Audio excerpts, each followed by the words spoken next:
Terima kasih untuk hari ini, hari istimewa Kau kumpulkan kami, anak-anakmu,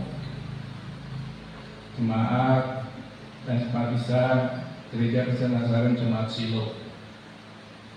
Bapak, apabila Engkau menginginkan kami berkumpul, pasti ada berkat khusus yang Kau mau berikan bagi kami. Dan saat ini Tuhan, seperti lagu tadi, kami rindu untuk mendengarnya. Oleh karena itu Allah Roh Kudus, diamkan semua suara lain dalam hati dan pikiran kami, agar Roh Kudus-Mu sepenuhnya menguasai hati dan pikiran kami. Urapi hamba-Mu, agar apa yang keluar dari bibir mulutnya semata-mata firman-Mu, dan firman-Mu itu boleh menyenangkan hati kami semua yang mendengar, bertumbuh lebat dalam hati dan pikiran kami, dan berbuah lebat untuk kemuliaan Kristus. Terima kasih Bapa, terima kasih Tuhan Yesus, terima kasih Roh Kudus. Haleluya. Amin. Shalom. Iya. Selamat hari kenaikan Kristus. Ya. Meskipun Kamis ya, tapi semakin saya mempelajari firman Tuhan, semakin saya memahami betapa pentingnya dan indahnya semua peristiwa yang terjadi pada Tuhan kita Yesus Kristus selama Dia di dunia.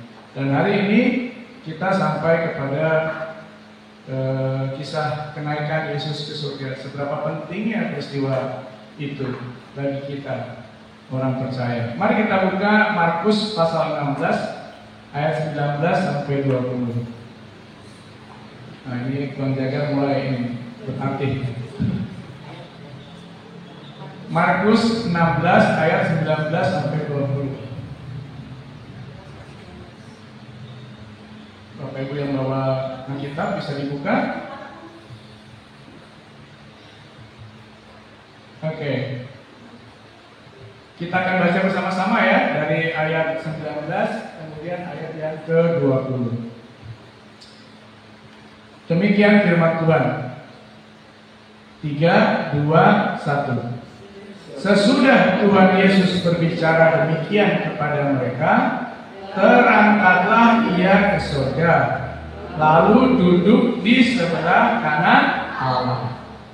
Mereka pun pergilah memberitakan Injil ke segala penjuru, dan Tuhan turut bekerja dan meneguhkan firman itu dengan tanda-tanda yang menyertainya.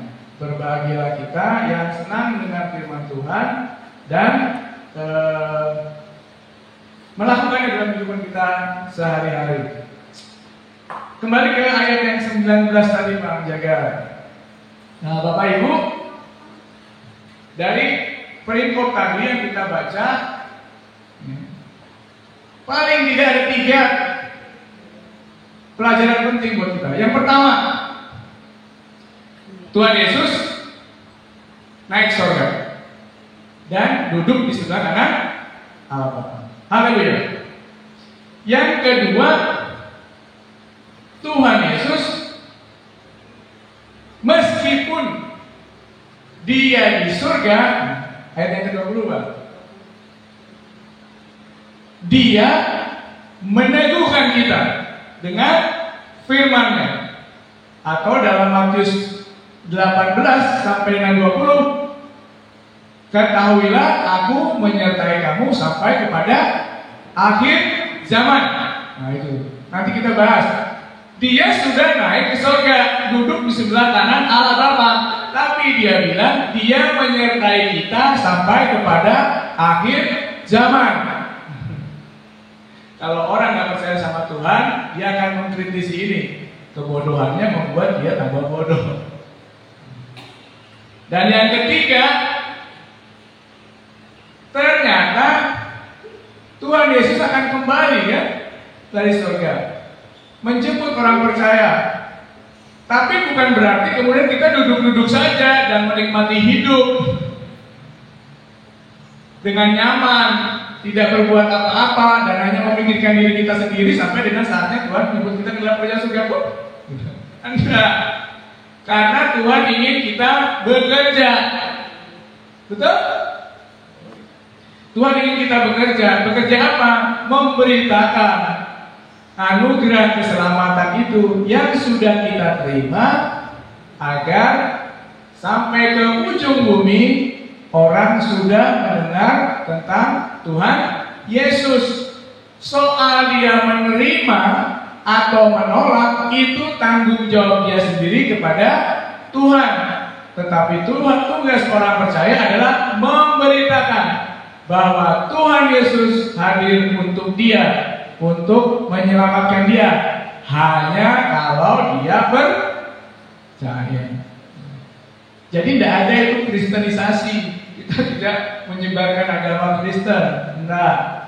Kita menceritakan tentang Tuhan Yesus. Kenapa? Karena di bawah kolong langit ini tidak ada nama lain yang olehnya manusia diselamatkan. Karena dialah pintu ke sorga. Tidak ada jalan lain ke sorga selain Dia. Dan kalau kita bilang kita mengasihi teman kita mengasihi sahabat kita mengasihi keluarga kita, adalah sesuatu yang tidak masuk akal kalau kita tidak cerita Yesus kepada dia, betul? Karena kita tahu tanpa Yesus dia akan masuk neraka. Jadi kalau kita sayang sama dia, masa kita tidak cerita Yesus kepada dia, baik melalui kalimat maupun tindakan kita. Amin. Selesai. Nah, kita akan dalami satu persatu ya. Baik, Bapak Ibu, mari kita kembali ke ayat yang 19, Bang. Tuhan Yesus sudah ke surga. Apa ini artinya? Bapak Ibu, saya pernah bilang, Yesus mati di kayu salib adalah menggenapi apa yang dikatakan Tuhan di Taman Eden, bahwa suatu saat keturunan perempuan akan menghancurkan kuasa si ular atau si iblis. Keturunan perempuan, makanya keturunan anak dari Maria, tapi bukan dari benih Yusuf, tetapi dari Allah sendiri. Yesus bangkit membuktikan bahwa persembahannya diterima oleh Tuhan, sehingga selesai. Setiap kita yang percaya tidak akan binasa, melainkan beroleh hidup yang kekal. Itu arti kebangkitan Yesus. Jadi kita yang mendengar khotbahnya tentang Yesus, membaca Alkitab, boleh merasa lega, karena apa yang Yesus katakan bahwa ada hidup yang kekal terbukti. Dia duluan yang bangkit dari kematian, mengalahkan maut, dan itu berarti membebaskan dosa kita semua yang percaya kepada Dia. Tepuk tangan dong. Haleluya. Ada kebangkitan dari kematian. Nah, kenaikan membuktikan bahwa Yesus benar ke surga. Tidak ada guru lain di muka bumi ini, pengajar lain di muka bumi ini yang mengajarkan tentang hidup yang kekal dan surga, tapi di hadapan murid-muridnya dia naik ke surga. Ada? Tidak ada. Hanya Yesus. Haleluya. Tepuk tangan lagi.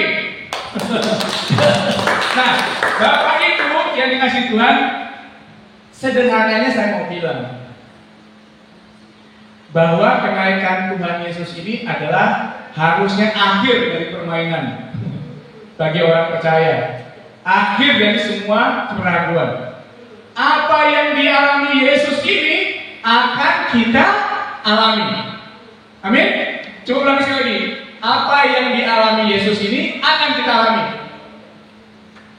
Jadi kita akan mati. Betul? Seperti Yesus mati. Kita akan bangkit dari kematian. Amin. Seperti Tuhan Yesus bangkit. Dan kalau Tuhan Yesus naik ke surga, kita akan ya udah salaman kiri kanan, kita akan naik ke surga. Ayo yang semangat dong.